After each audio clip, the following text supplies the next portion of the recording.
Wes, why do you think things flipped there in the second quarter? I think a handful of turnovers, really bothered us, and they got going from three a little bit. A total of 15 for I think 27 points. It's a lot of those were small space turnovers. We're trying to play through things and play through crowds, and that's a thing we harped on this morning. It's a strength of that team. They're long, they're athletic, they're doing a great job getting deflections, turning teams over, and we fell into that a little bit. Had some good stretches, but not able to sustain it for substantial amount of time. What made Ingram so tough tonight? He's tough every night, and like I said, his length and size, it's a matchup problem. Even when I thought we had really good defensive possessions, he made some tough contested shots over over a high hand. So you can live with some of that. Their bench, I think, was the difference for them tonight. Wes, I'm sure I'm missing something, but that might have been your first tech. No. No? It's not my first tech. What, here? Yes, first one here. That's okay. That's what I meant. I'm sorry. But Yes. You've been kind of talking about getting to the foul line and the lack of calls and that kind of frustration mounting from you. Was that just kind of that? It's not frustration. It's just, I think something we talked about. I think our guys are aware, and we don't play for fouls. I think play through the contact. You be aggressive. It's just more of a show of support for the guys who are trying to do the right thing and play the right way. That's what I was going to ask. That team, that effect that can have on a team, on players, on assistant coaches, has to kind of have a positive edge to it as well. At times, yeah. You never want to give up 3 points, but I think it's sometimes necessary. Wes, what's your take on how well Bilal is choosing his shots from three-point range and his success there? That was not something that he was billed as being ready to do much yet coming out of France. No, I think it's something that he's worked on quite a bit. I think he also knows to get to the right spot. He finds those corners and feels very comfortable there. And I think with guys who make those plays and deliver the ball to him, he stays shot ready.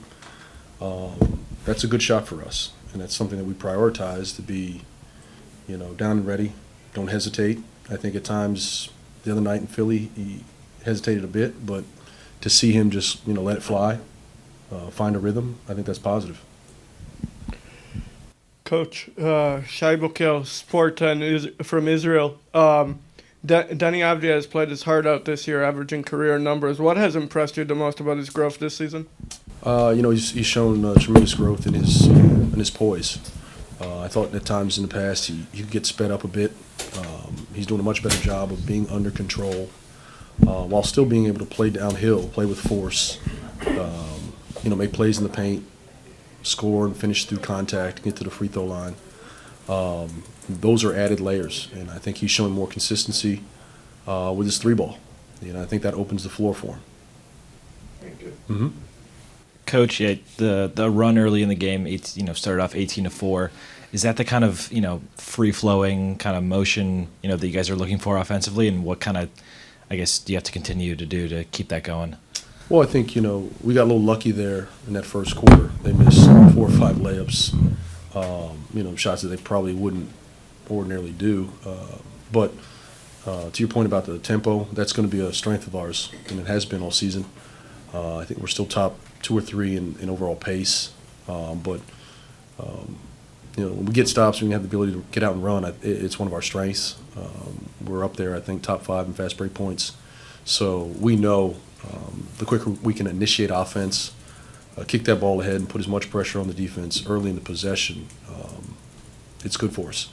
If we walk it up and play through, static, set defense, it oftentimes drags us down and slows us a bit. So we want to get out and run when possible.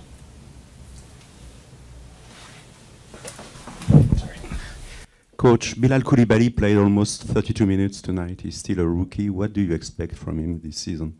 Keep pushing. I think every, couple of weeks we see, more and more, and he shows us more. He's done a terrific job of, the mental side of the game, keeping himself prepared, learning scouting reports, understanding the personnel, understanding his assignments. And, you know, for a young player to really dive into that, it's remarkable. And to his credit, it's helped him. I think that's helped him prepare to go out and guard certain guys like, you know, Ingram. And we've thrown him, you know, on just about everybody. And that's at times trial by fire, but it's the best way to learn. What do you think was the turning point in the game, especially there in the second quarter?